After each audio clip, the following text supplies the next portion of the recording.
Hi everyone, I'm Tanaaz from foreverconscious.com and this is your weekly energy forecast for the week of October 22nd. I just want to say thank you all so much for the beautiful outpouring of love after last week's energy forecast. I really was touched by all of your messages and all of your comments. It really seems like that message hit home for a lot of people. So that was beautiful to see and a beautiful thing to share with you all. So thank you for the love. I hope you were able to feel it too. I think as a community, it kind of felt like we created this beautiful orb of love, and hopefully you're able to feel the ripple effects, and those ripple effects go out into the universe anyway, but hopefully you were able to feel that love. So thank you very much. Moving on to this week, on October 23rd, the sun moves into the sign of Scorpio. Scorpio is sort of synonymous with transformation, the peeling back of layers, the kind of digging deep, getting into the shadow stuff, the deep stuff that we tend to bypass or not want to look at. It's kind of about getting deep into those roots and then shedding layers that are no longer aligned, no longer allowing us to be our true authentic self, no longer in vibration with where we are. That is what we're shedding. That is what we're releasing. Like a snake or like a scorpion, we are shedding our skin, and that is the theme of Scorpio season. And it's kind of doubly pronounced this year because we have this big eclipse coming up on the 28th in the sign of Taurus. I'll talk more about that eclipse in a second, but we're really in this time of deep inner work, of deep inner reflection, of kind of really wading through that shadowy stuff, that stuff that we don't want to look at. It's bubbling up, it's coming up into our awareness. We kind of have to look at it, we kind of have to process it, deal with it. But when we do, the rebirth occurs. It's also interesting because at this time of year, and this is in the southern and northern hemisphere, the Pleiades star constellation begin rising really high into the sky. They become very, very visible. The Pleiades is a constellation also synonymous with the themes of death and rebirth. When they rose high into the sky, it was at this time of year where, we're experiencing the seasons of either spring or autumn, fall, depending, where in the hemispheres you live. And so this sort of idea of death and rebirth has been attached to the Pleiades that were seen high in the sky at this time of year. So nature is exhibiting it all around us, this idea of leaves falling from the trees, or blossoms, buds starting to blossom after a long period of dormancy. For many of us, I know if those of you on the equator don't quite experience this, but for many of us around the world, we're seeing this mirrored in nature, this idea of death and rebirth through the cycle of nature. And it's a good reminder to honor the cycle that you're in. It's a good reminder that, life does flow in seasons, and this is the current season of your life. And like all seasons, it will change. You will move to the next season and the next season. They go in progression. So honoring the current season of your life, knowing it's not going to be this way forever. Things will shift. Things will move. What's happening now is just for the season. So very, very strong death and rebirth energy, and it's really encouraging us to peel back those layers to reveal a new truth, a new layer of authenticity, a new, deeper, more awakened self. This is the work that we're being encouraged to do for the next few weeks, not just this week, but the next few weeks. All right, so on the 28th, as I mentioned, we have this Taurus lunar eclipse. It's a partial lunar eclipse. When we have a full moon eclipse, it's called a blood moon. This is not that. It's a partial lunar eclipse, but it's still a very, very heightened energy. So a blood moon eclipse is probably the most powerful. It is the most powerful lunar eclipse we can have. This is about half of that. It's about half the strength of a blood moon eclipse. Still stronger than a regular full moon though. So if you are moon sensitive, you're going to be feeling it. You're probably already feeling it. This eclipse, I'm going to call it our graduation point. It is the last eclipse in a cycle that we have been working with since November of 2021. So if you can remember what themes were going on for you at that time, what was happening in your life at that time, this is the graduation point. Since November 2021, we have had eclipses in the signs of Scorpio and Taurus. This was the eclipse cycle we were working with, the Taurus-Scorpio cycle. And this is the last eclipse in that cycle, this Taurus eclipse.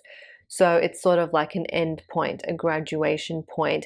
And if you're good at doing the rituals that I set and keeping a journal and, doing all of that, you can go back and look over what was going on for you at each of those eclipse points. And then, you'll be able to see the journey that you've traveled. You'll be able to see how you've come full circle from whatever was happening in November 2021 to right now. So it is a graduation point. So with that, this eclipse is very likely to bring endings, culminations, a real closing, a real purge type energy. It is the closing of a chapter. It may also open doors for us, or we may experience a big ending and find ourselves kind of hovering around in the void, waiting for that new beginning to come. This eclipse also is very, very busy. There's a lot of planetary activity happening now between Pluto, which is the planet of death and rebirth, also known as the Lord of the Underworld. Also, Mercury and Mars are very active, so there's that kind of heated energy coming from them, plus this strong energy from Pluto. So there could be a lot of volatile energy around this eclipse. We're seeing it in the world around us right now, already manifesting. This combination of planetary energy could also manifest as power struggles, having to have tense and difficult conversations, a loss of temper, a loss of control, a lot of rise of heated energy that kind of comes up and really bubbles to the surface and you feel like you can't contain it. It can create a lot of tension, especially in the way that we communicate. Mercury is the planet of communication, and then you've got fiery Mars, bearing down on it, and this Pluto energy also kind of adding into the mix. So we have to kind of be mindful of what we say, what we post on social media, what we put out into the world. We want to come from a place of authentic truth always, but we do have to be mindful of, maybe being too harsh or saying something we might regret later. There is that tendency when these planets get together. There's a tendency to get stuck in our ego. There's a tendency to want to fight or have a power struggle or feel like, we need more power or, to get into those dynamics. So just something to be aware of. I think we need to shift out of censoring ourselves and into a place of just aligning with what is authentic for us. So I think that's an important message to remember here. I'm not trying to say, don't say anything, don't, talk about your feelings. Trust yourself. Know that you can talk about your feelings even with an eclipse. Know that you can get into heated, tense situations and navigate your way through it like a mindful, wonderful person that you are. I don't want you to shy away from that.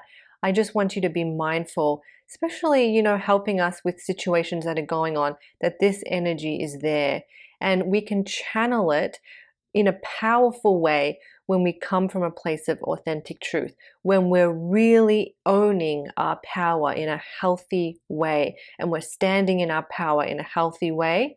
That is when we can really take command of this energy. Mars and Pluto are both very fiery, kind of masculine at times energies. However, when we channel this into our lower chakras of the body, when we feel really grounded, when we know who we are, when we know what we want, we can assert ourselves, we can speak with confidence, truth, and clarity. So keep that all in mind and then do what you will with it as you move through this week. It is a little bit of a tense time, and maybe that'll help you just at least in what you observe in other people and what you observe in yourself, and then giving yourself healthy ways to reclaim your power and speak your truth. So that is the energy of this eclipse. It's a graduation point, a big purge culmination point. There's a lot of heated energy around it. There's a lot of planetary energy around it. So whenever we have a lot of planetary energy around, especially an eclipse, energy can feel a little bit scattered. We can feel a little bit of everything. We can feel a little bit lost. We can feel like we're kind of disconnected from ourselves a little bit because there's just so much cosmic energy bearing down. So bringing yourself back to center, finding moments for your breath, finding moments to pause, and then also kind of just enjoying these energies as much as you can, working with them, being aware of them, playing with them, getting to know them. And if you want to keep track of these eclipse cycles in your life, write down what is going on for you right now, because when the Taurus Scorpio eclipse cycle comes back around again in a few years, you will be able to have something to look back on, and you'll be able to start tracking and working these cycles in your life. So I think I've spoken enough. A big week. Eclipses are always transformative. They do represent a quantum leap for us into a new chapter, into a new state of consciousness. Usually something happens around an eclipse that changes the way we think about things, changes the way that we behave or act or do.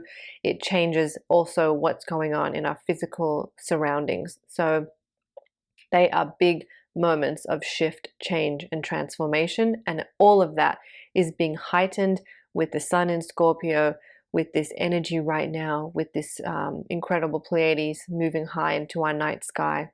So big week, big energies as we wrap up the month of October. We're heading into a new month. A new month will bring a new vibration. So ride with this season and know that this too shall pass. I hope you found that helpful. You can find more. Plus, if you need some extra guidance, I have a Taurus Lunar Eclipse ritual. I highly recommend this ritual. There's also a card reading that goes along with it. So if you want some intuitive guidance, feel free to download and get that reading and pick your card and get your message. And then, as always, your moon calendars are now available on Etsy. If you would like to get one of those, they are up there now. The link is in the description box below. It contains the full moons, new moons, all the astrological info that you need to know. Plus, it has beautiful artwork and a mantra for every month. So if you'd like that, the link is in the description box below. And if you want access to that ritual I talked about, it's also in the description box, or you can find it at foreverconscious.com. You can also get more at foreverconscious.com, so check it out. Please subscribe, please like this video, and I'll see you next week. Thank you so much.